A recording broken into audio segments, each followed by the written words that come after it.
باپ بیٹے اور روح القدس کے نام سے آمین۔ ہمارے لیے انجیل مقدس یوحنا کے مطابق اس کے 7ویں باب میں سے بعد ازاں یسوع جلیل میں پھرتا رہا، کیونکہ یہودیہ میں وہ پھرنا نہیں چاہتا تھا، اس لیے کہ یہودی اس کے قتل کے فکر میں تھے اور یہودیوں کی عید خیام نزدیک آئی۔ لیکن جب اس کے بھائی عید میں چلے گئے تو وہ بھی گیا، ظاہراً نہیں بلکہ خفیہ طور پر۔ تب بعض یروشلمی کہنے لگے، کیا یہ وہی نہیں جس کے قتل کا فکر ہو رہا ہے؟ اور دیکھو وہ تو علانیہ بولتا ہے، اور وہ اس سے کچھ نہیں کہتے۔ کیا شاہد سرداروں نے بھی سچ جان لیا ہے کہ یہ المسیح یہی ہے؟ لیکن اسے تو ہم جانتے ہیں کہ کہاں کا ہے، مگر المسیح جب آئے گا تو کوئی نہ جانے گا کہ کہاں کا ہے۔ تب یسوع نے ہیکل میں تعلیم دیتے ہوئے بلند آواز سے کہا کہ تم مجھے جانتے ہو اور یہ بھی جانتے ہو کہ میں کہاں کا ہوں، اور میں خود سے نہیں آیا، مگر جس نے مجھے بھیجا ہے وہ برحق ہے۔ اسے تم جانتے ہو، میں اسے جانتا ہوں، اس لیے کہ میں اس کی طرف سے ہوں اور اسی نے مجھے بھیجا ہے۔ اس پر وہ اسے گرفتار کرنے کی کوشش کرنے لگے، مگر کسی نے اس پر ہاتھ نہ ڈالا، کیونکہ اس کا وقت ہنوز نہیں آیا تھا۔ انجیل پاک کے وسیلہ سے ہم سب کی خطائیں معاف کی جائے۔ اے مسیح تیری ستائش ہو۔ اس کو تو ہم جانتے ہیں کہ کہاں کا ہے، مگر المسیح جب آئے گا تو کوئی نہ جانے گا کہ کہاں کا ہے۔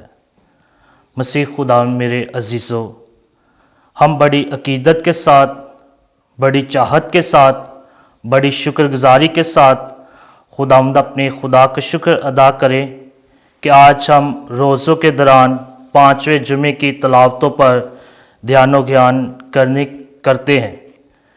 تو روزوں کا یہ بابرکت اور مقدس موسم ہمیں توبہ، تبدیلی کی دعوت دیتا ہے، تاکہ اس کے ذریعے ہم خدا کو اور اپنے آپ کو جان سکیں۔ اور آج کی تلاوتوں کا موضوع یا مرکزی نقطہ بھی جو ہے خدا یسوع مسیح کو جاننے اور اپنی زندگی پر غور و خوض کرنے کی دعوت دیتی ہے کہ ہم کس طرح سے خدا یسوع مسیح کو اور اپنے آپ کو جان سکتے ہیں۔ کیونکہ روزوں کے شروع میں ہی ہمیں چند پہلو جو ہے وہ دیے گئے تھے، 3 ستون جو ہے دیے گئے تھے، تاکہ ہم ان کے ذریعے سے خدا یسوع مسیح کو، اپنے آپ کو اور اپنے ہمسائے کو جو ہے جان سکے، تاکہ ہم اور زیادہ خدا یسوع مسیح کی محبت میں اور اس کی قربت میں جو ہے بڑھ سکے۔ اور آج کی تلاوتیں جو ہے ہمیں 2 طرح کے لوگوں کے بارے میں بات کرتی ہے، ذکر کیا گیا ہے۔ ایک وہ جو نبی کی بات کو سنتے اور خوشی کے ساتھ جو ہے قبول کرتے ہیں اور اپنی زندگی کو خوشی کے ساتھ، توبہ تبدیلی کے ساتھ تبدیل کرتے ہیں۔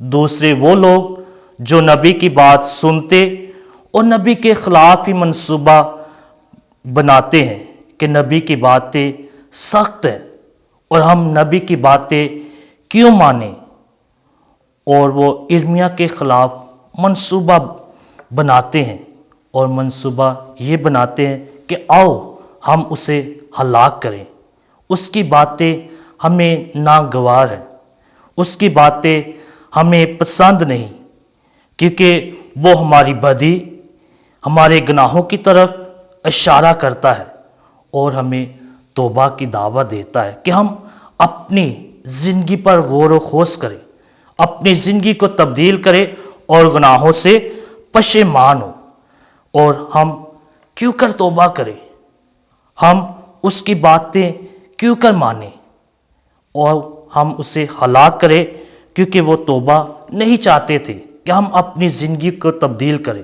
لیکن یہ روزوں کے ایام، بابرکت اور مقدس ایام ہمیں اسی بات کی جو ہے دعوت دیتے کہ ہم توبہ تبدیلی کے ذریعے سے اپنے آپ کو تبدیل کریں۔ اور اسی طرح ہم دیکھتے ہیں کہ کچھ لوگ خداوند یسوع مسیح کو گرفتار کرنا چاہتے تھے، یسوع کو قتل کرنا چاہتے تھے، لیکن کچھ لوگ یسوع کے ساتھ ساتھ ہیں۔ اور یسوع جب ہیکل میں آیا تو لوگ کہتے ہیں کہ یسوع کے مرنے کا منصوبہ بنایا جا رہا ہے، لیکن یسوع تو ہیکل میں ہے اور کوئی کچھ نہیں کہتا۔ شاید کہ سب لوگوں نے اسے اپنا المسیح جان لیا ہے اور یسوع کو جان لیا ہے کہ یہی ہمارا نجات دہندہ ہے۔ عزیزو، ان سب باتوں کو جمع کر کے آپ کے لیے اور میرے لیے کیا پیغام ہے؟ سائرس بادشاہ کے بارے میں ایک کہانی بتائی جاتی ہے کہ ایک دن اس نے اپنے دشمن بادشاہ کو اس کی بیوی کے ساتھ اور بچوں کے ساتھ پکڑ لیا اور سائرس بادشاہ کے سامنے لایا گیا۔ جب سائرس بادشاہ نے اس بادشاہ سے پوچھا کہ اگر میں تجھے چھوڑ دوں تو میرے لیے کیا کرے گا، تو اس شہزادے نے جواب دیا کہ میں اپنی آدھی سلطنت تجھے دے دوں گا۔ پھر اس سے پوچھا گیا کہ اگر تیرے بچوں کو چھوڑا جائے تو کیا کرے گا؟ اس نے بولا کہ میں ساری سلطنت تجھے دے دوں گا۔ اور آخر میں اس سے پوچھا گیا کہ اگر تیری بیوی کو بھی چھوڑا جائے تو کیا کرے گا؟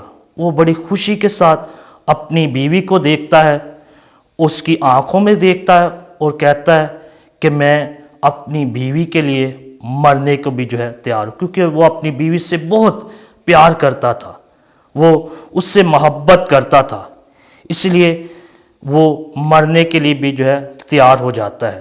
میرے عزیزو، بہت جلد ہم یسوع کی محبت کی نشانی پاک جمعے کے دن یاد کریں گے کہ یسوع نے ہم سے اتنی محبت کی کہ اپنی جان صلیب پر قربان کی۔